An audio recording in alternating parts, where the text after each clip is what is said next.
Hello friends, मैं स्वागत करता हूं डेली करंट अफेयर्स के इस सेशन में, जहां आप लोग को 4 अगस्त 2025 के करंट अफेयर्स पूरा डिटेल्स में बताया जाएगा। तो सेशन काफी इंटरेस्टिंग और इम्पोर्टेंट होने वाला है।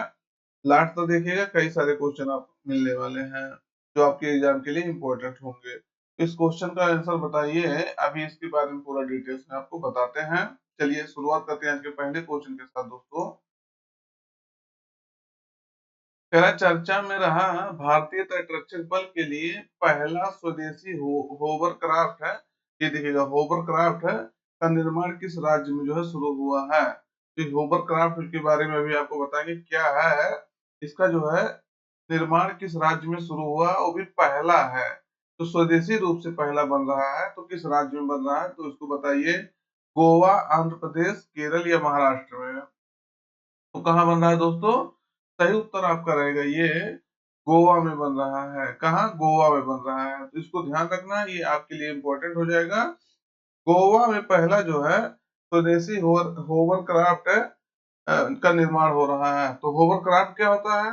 होवरक्राफ्ट होता है जो समुद्र, जल, समुद्र में, उसके बाद जो स्थल पर और दलदल सभी क्षेत्रों में चल सकता है, ये आपका होता है होवरक्राफ्ट।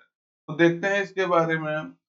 तो भारत का पहला स्वदेशी होवरक्राफ्ट है, यानी एयर कुशन व्हीकल्स जिसे कहते हैं।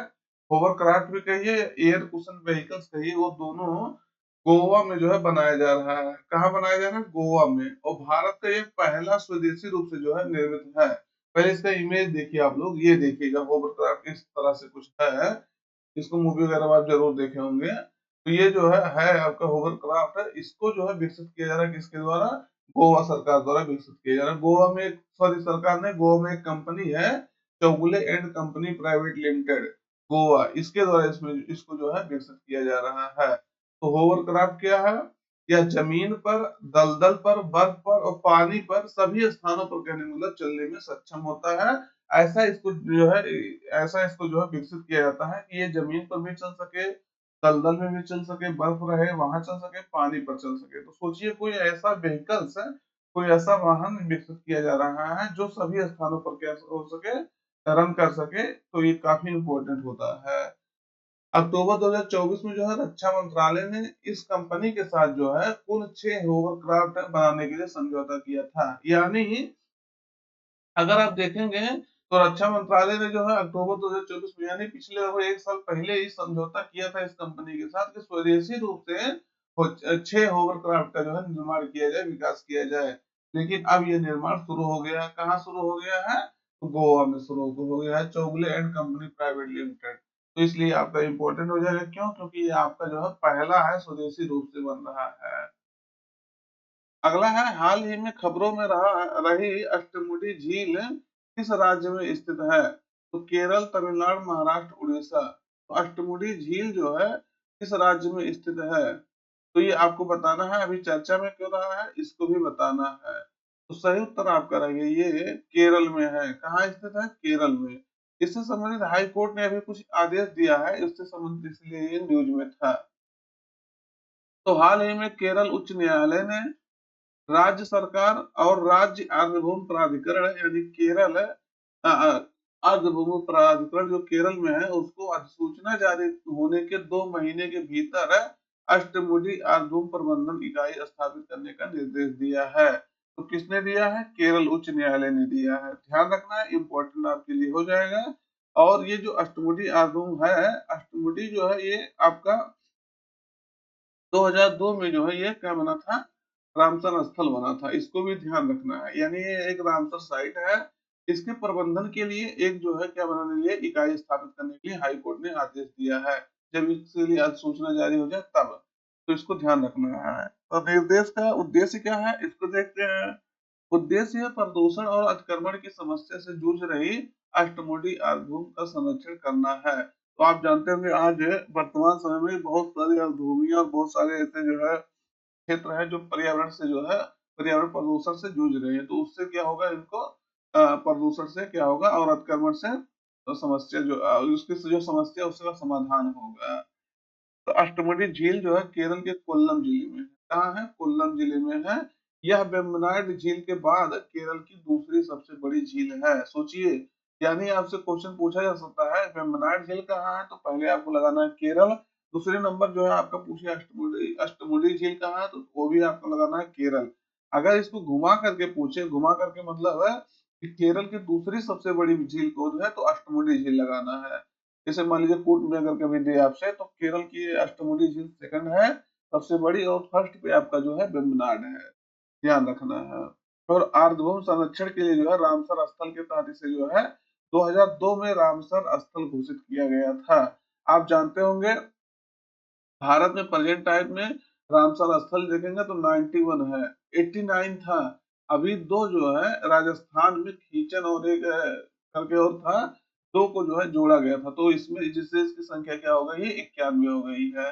तो ये ध्यान रखना है। आर्द्र भूमियों से संबंधित जो है रामसर एक स्थान है। स्थान ये कहाँ है रामसर?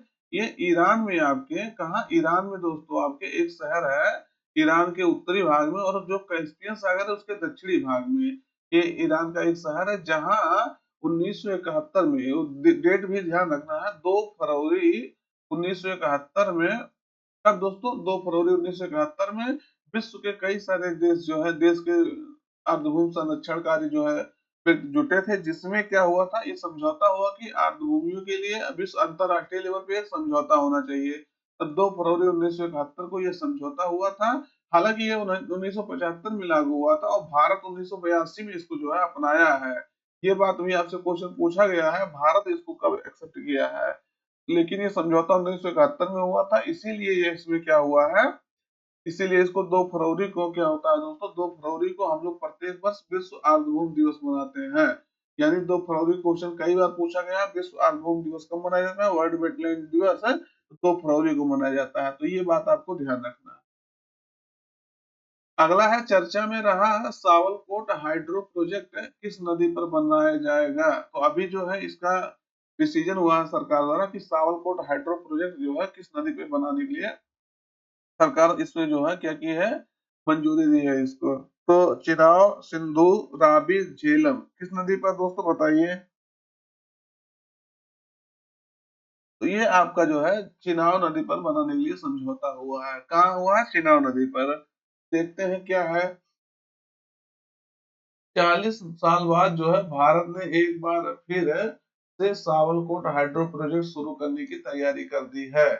भारत ने हाल ही में इस प्रोजेक्ट के लिए अंतरराष्ट्रीय टेंडर जारी किया है। तो सोचिए, अब टेंडर इसके लिए जो है जारी किया है, टेंडर पास हो जाएगा, फिर जो है सावलकोट हाइड्रो प्रोजेक्ट जो है चिनाब नदी पर बनने तैयार होगा। अब फिर क्या कह रहा है, 40 साल बाद किया है, ऐसा क्यों किया है? आप जानते होंगे पाकिस्तान जो है सिंधु जल समझौते के तहत इसका विरोध कर रहा था। जानते हो या ना जानते हो, लेकिन ये जानिए कि पाकिस्तान जो है, जो सिंधु जल समझौता था अभी 1960 में हुआ था, इसको आपको ध्यान रखना क्योंकि बहुत ही इंपॉर्टेंट है क्वेश्चन, कई बार इससे क्वेश्चन पूछा गया है। ये जो विश्व बैंक है, वर्ल्ड बैंक है, इसके मध्यस्थता में कह सकते हैं, इसके दलाली में, मध्यस्थता मतलब दलाली होता है, ब्रोकर के रूप में ये कार्य किया था। कौन दलाली शब्द थोड़ा अच्छा नहीं लगता है, लेकिन ये विश्व बैंक जो है इसका ब्रोकर के रूप में कार्य करके दोनों देशों को समझौता करवाया था, जिससे सिंधु जल समझौता है, इंडस है वाटर ट्रीटी जो है आया था। तो ये आपको ध्यान रखना। उसके तहत क्या कह रहा था, पाकिस्तान कह रहा था इसको, इसके तहत सिंधु जल समझौते के तहत इसका विरोध कर रहा था। अभी जब ऑपरेशन सिंधु हुआ है, सॉरी ऑपरेशन सिंदूर हुआ है, ऑपरेशन सिंदूर जब हुआ था, तो आप जानते होंगे जब मतलब ये पहलगाम आतंकी हमला हुआ था, उसके बाद से सिंधु जल समझौते को जब भारत क्या कर दिया था, मानने से इनकार कर दिया था। तो उसके बारे में बहुत काफी चर्चा में रहा, इसलिए क्वेश्चन ये ध्यान आपको रखना है कब ये समझौता हुआ था और क्या हुआ था। इसके बाद से इसे 1980 में बंद कर दिया गया था, जब पाकिस्तान इसका बहुत विरोध कर रहा था तब। अब भारत अभी क्या हुआ, भारत सिंधु जल समझौते को मानने से मना कर दिया है, तो इसके बाद से फिर से इसने टेंडर जारी किया है सावरकोट हाइड्रो प्रोजेक्ट के लिए चिनाब नदी पर है। तो इसको आपको याद रखना क्योंकि इंपॉर्टेंट आपके लिए बन जाएगा। तो सावरकोट हाइड्रो प्रोजेक्ट अगर देखेंगे तो रामबन जिला जम्मू कश्मीर में ये है, जो चिनाब नदी पर है, चिनाब नदी है, चिनाब नदी। तो ये आपको ध्यान रखना। और इसका अगर क्षमता देखेंगे तो 1856 मेगावाट की इसकी क्षमता है, 209.8 है करोड़ रुपए की लागत से ये जो है बन रहा है। ये चीज आपको ध्यान रखना है। अच्छा, यहाँ एक चीज और आपको ध्यान रखना है, अगर देखेंगे तो इंडस नदी जो है, ये कह सकते हैं 6 नदियों का जो है क्या है, 6 नदियों से मिलकर के बनता है इसका पूरा समूह। सिंधु, झेलम, चिनाव, रावी, ब्यास, सतलज। कितने नदियों से दोस्तों? तो 6 नदियों से। सिंधु, झेलम, चिनाब, रावी, ब्यास, सतलज। 3 नदी जो ऊपर के हैं ये आपके कहाँ के हैं? ये 3 नदी आपके पाकिस्तान में थे। इस सिंधु जल समझौते के तहत कर रहे हैं, ये आपको ध्यान रखना है। और इन 3 नदियों का जो है अधिकार किसके पास था? इंडिया के पास था। ये बात अभी आपको ध्यान रखना। हालांकि अभी समझौते से बाहर निकले करने के लिए भारत कह रहा है, कहा है, तो ये देखिएगा। लेकिन ये चीज आपको ध्यान रखना है कि ये जो है 3 नदी जो है, ऊपर के जो 3 नदी थे पाकिस्तान की कंट्री में थे, और नीचे की 3 नदी है भारत की। यानी इसका जो है अधिकार ज्यादा करके भारत को था 3 नदियों के, और ऊपर वाले को पाकिस्तान का। अगला है भारतीय नौसेना यानी इंडियन नेवी के 47वें उप प्रमुख यानी वाइस चीफ जो है, इसके रूप में किसे नियुक्त किया गया है? तो नौसेना के जो है वाइस चीफ कौन नियुक्त किए गए, ये आपको बताना है। संजय वात्सायन जी, अखिलेश प्रताप जी, या कौशलेंद्र सिंह, या के सुब्रमण्यम जी। तो कौन जो है नियुक्त किए गए हैं? उप प्रमुख है, वाइस चीफ है। तो इसका सही उत्तर आपका रहेगा ये संजय वात्सायन जी, इसके जो है क्या किए गए हैं? वाइस चीफ नियुक्त किए गए हैं। ये आपके हिमाचल प्रदेश से बिलोंग करते हैं, जिनको अभी भारतीय नौसेना का, इंडियन नेवी का जो है वाइस चीफ नियुक्त किया गया है। तो ये ध्यान रखना है। ये जो है भारतीय नौसेना के 47वें उप प्रमुख के रूप में वाइस एडमिरल संजय वात्सायन को भारतीय नौसेना के उप प्रमुख नियुक्त किया गया है, जो वाइस एडमिरल कृष्णा स्वामीनाथन का स्थान लेंगे। ये हिमाचल प्रदेश से बिलोंग करते हैं। और इनके जो है चीफ कौन है, ये आप लोग की जो है क्या है, आप लोग की क्वेश्चन है। इसको आपको बताना है कि इनके जो भारतीय नौसेना के यानी इंडियन नेवी के जो है चीफ कौन है। तो ये कमेंट करके आप लोग बताइएगा। बहुत कई बार चर्चा में रहता है, तो इसको आपको बताना है। देखिए जो क्वेश्चन पूछते हैं, अगर कभी एक बार बता देंगे ना, तो ये फिर आप जब तक ये रहेंगे तब तक ये कह लीजिए आपको भूलेगा नहीं है कुछ। अगला क्वेश्चन दोस्तों देखते हैं। सुप्रीम कोर्ट ने किस अनुच्छेद के तहत सुरक्षित और मोटर योग्य सड़कों के लिए जो है अधिकार को मूल अधिकार माना है? यानी सीधे से कह सकते हैं आप, सुप्रीम कोर्ट ने कहा है कि अगर व्यक्ति को सुरक्षित और मोटर योग्य सड़क अगर नहीं प्रोवाइड कर रहे हैं, तो उनके मूल अधिकारों का, उनके फंडामेंटल राइट्स का जो है उल्लंघन हो रहा है। तो किस आर्टिकल्स का हवाला देकर के ये कहा है? किस आर्टिकल्स के तहत सुप्रीम कोर्ट ने दो जजों की बेंच ने इसको, इस फैसले को सुनाया है? तो आपको बताना है किसने कहा है, किस आर्टिकल्स के तहत सुप्रीम कोर्ट ने कहा। तो किसने कहा है? तो सुप्रीम कोर्ट ने कहा, सही है। लेकिन ये किस अनुच्छेद के तहत कहा? अनुच्छेद 19 के तहत, 21 के तहत, 32 के तहत, या 20 के तहत है? तो अनुच्छेद 21 के तहत सुप्रीम कोर्ट ने, आप जानते होंगे अनुच्छेद 21 के तहत बहुत महत्वपूर्ण जो है आर्टिकल्स रखा गया है। अनुच्छेद 21 में जो है कहा गया है प्राण एवं दैहिक अधिकार है आपका, यानी आपका जीने का अधिकार कह सकते हैं कोई नहीं छीन सकता है। तो अनुच्छेद 21 के तहत आपका ये आता है। घूमने का अधिकार, विदेश जाने का अधिकार, यही इसी आर्टिकल्स के तहत आता है। अगर देखेंगे इसके तहत, तो इसमें जो है बहुत सारे जीवन जीने के संबंधित जो है प्रावधान सुप्रीम कोर्ट समय समय पे देता रहता है। जैसे आपको बता रहे हैं, स्वच्छ पानी का अधिकार आपका है, आपको स्वच्छ पानी मिलना चाहिए। स्वच्छ जो है पर्यावरण का अधिकार, सोने का अधिकार, निजता का अधिकार। आप जानते होंगे कि के एस पुट्टा स्वामी केस में निजता का अधिकार आया था। हालांकि के एस पुट्टा स्वामी अभी नहीं रहे हैं, जज रह चुके थे। तो के एस पुट्टा स्वामी केस में जो है 2017 में, शायद 2017 ही था, हमको लग रहा है 2017 में जो है क्या हुआ था, निजता का अधिकार आया था, राइट टू प्राइवेसी, यानी आपको कोई निजता का उल्लंघन नहीं कर सकता है। फोन टैप के विरुद्ध अधिकार है, विदेश जाने का अधिकार है। तो अनुच्छेद 21 आप कह सकते हैं बहुत ब्रॉड है, आपके जीवन जीने से संबंधित जो है अधिकार देता है। इसके तहत जो है आपको कई सारे अधिकार मिलते हैं। जैसे अभी देखिए ये क्या कह दिया, सुरक्षित और मोटर योग्य सड़कों के अधिकार को अनुच्छेद 21 में ही रख दिया है। यानी आप देखते होंगे जो सड़क है, ये बात आप बहुत अच्छा सुप्रीम कोर्ट ने कहा, सड़क देखते होंगे उसमें बहुत बड़ा गड्ढा हो गया है। अब आदमी मान लीजिए 60 की स्पीड में जा रहा है, अचानक उसको गड्ढा दिख गया, वो कहाँ रुक पाएगा? तो वही है, सरकार की ये रिस्पॉन्सिबिलिटी है, प्रशासन की रिस्पॉन्सिबिलिटी होती है कि उसको जो है, अब उसकी क्या गलती है, वो तो भाई अपने नॉर्मल स्पीड से जा रहा है। 60 की स्पीड तो आपका एवरेज होता है। लेकिन अचानक गड्ढा पड़ने की वजह से उसमें गिरा और वो व्यक्ति मर गया। सोचिए उसके जीवन जीने का अधिकार का हनन हुआ कि नहीं हुआ? तो ये इसीलिए सुप्रीम कोर्ट ने इसको अपने आदेश में लिखा है कि अनुच्छेद 21 के तहत आपका मूल अधिकार है और सरकार की रिस्पॉन्सिबिलिटी है कि सभी रोड को जो है सुरक्षित बनाए और मोटर योग्य बनाए। इसी इसी सब को हवाला देते हुए इसमें मतलब केस चला था। अभी कई बार देखते होंगे जो है, अब व्यक्ति जा रहा है, पानी मान लीजिए थोड़ा-सा बारिश हो रहा है, पानी हल्का भरा है, पानी जो है गाड़ी जा रही है, अचानक जो है वो पूरा डूब गई। अब व्यक्ति की क्या गलती है उसमें? व्यक्ति की गलती नहीं है, उसके फंडामेंटल राइट्स का, उसके जीवन जीने के अधिकार का हनन हुआ है। इसलिए सुप्रीम कोर्ट ने इसको जो है जीवन जीने के अधिकार के तहत, यानी आर्टिकल 21 के तहत जो प्राण और दहेज स्वतंत्रता है उसके तहत इसको क्या किया है, फंडामेंटल राइट्स माना है, मूल अधिकार माना है। तो ये बात आपको ध्यान रखना है। दोस्तों देखिएगा, आप सुने होंगे जो इमरजेंसी लगता है, आपातकाल लगता है, उसके तहत भी जो है, आपातकाल के तहत भी जो है क्या होता है, इसको हटाया नहीं जाता। अनुच्छेद 2 आर्टिकल्स है आपके, आर्टिकल्स 20 और 21। इस 2 अधिकार को जो आप किसी कोई भी कंडीशन देश में मौजूद हो, तब आप इन दोनों को हटा नहीं सकते हैं। तो सोचिए कितना इम्पोर्टेंट आपके जो है ये आर्टिकल्स है।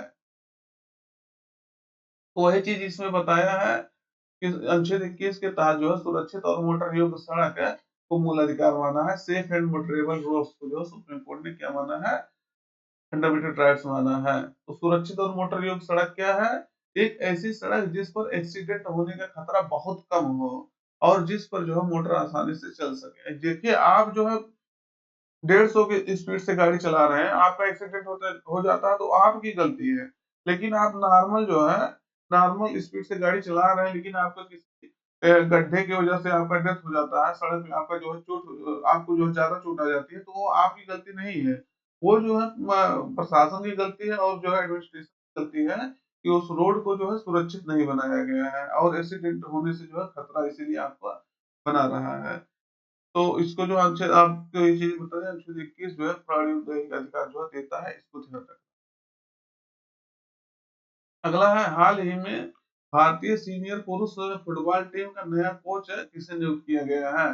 तो देखिएगा, सीनियर पुरुष हॉकी पुरुष फुटबॉल टीम का जो है नियुक्त किया गया है, तो किसे किया गया है? खालिद जमील को, पीआर श्रीजेश को, या सलमान कुरैशी को, या सुशील शर्मा को? तो सही उत्तर आपका रहेगा खालिद जमील को ये नियुक्त किया गया है। देखिए भारतीय जूनियर पुरुष फुटबॉल टीम का जो है ये पीआर श्रीजेश है, लेकिन अगर सीनियर का बताएंगे तो खालिद जमील को अभी नियुक्त किया गया है मुख्य कोच के रूप में। तो भारतीय सीनियर पुरुष फुटबॉल टीम का नया मुख्य कोच खालिद जमील की नियुक्ति की गई है। इसके स्थान पर जो है इस पद पर जो मनोले मार्कोस जो स्पेन के थे, इनका स्थानीय लिए हैं, तो ध्यान रखना है। अगर देखेंगे तो भारतीय पुरुष हॉकी टीम की कोच जो है क्रेग फुल्टन है, जो दक्षिण अफ्रीका से है प्रेजेंट टाइम में। और भारतीय महिला हॉकी टीम के जो है कोच ये हरविंदर सिंह है। और भारतीय जूनियर पुरुष हॉकी टीम के कोच जो है पीआर श्रीजेश है। इन सबका नाम आपको जो है याद रखना इम्पोर्टेंट आपका है। अगला क्वेश्चन देखते हैं, हाल ही में पहला राज्य कौन बना है जो फेसलेस जीएसटी अधिनिर्णय यानी एडजुडिकेशन के लिए पायलट परियोजना शुरू किया है? ये आपको बताना है कौन सा राज्य जो है पहला राज्य बना है। जैसे क्या होता है, जीएसटी संबंधित कोई आपका विवाद है, तो आप जो है विवाद के लिए क्या करते हैं दोस्तों, जीएसटी ऑफिस जाते हैं, जहाँ जीएसटी का जो है कह सकते हैं, जीएसटी जहाँ वहाँ कोर्ट वगैरह होता है जीएसटी का, वहाँ आप जो है मुकदमेबाजी करने जाते हैं, सुनवाई करने जाते हैं। उससे क्या होता है, आपका टाइम का बहुत ज्यादा लॉस होता है और डिसीजन आप जानते हो किसी भी कोर्ट का डिसीजन जो है एक दिन में होता नहीं है।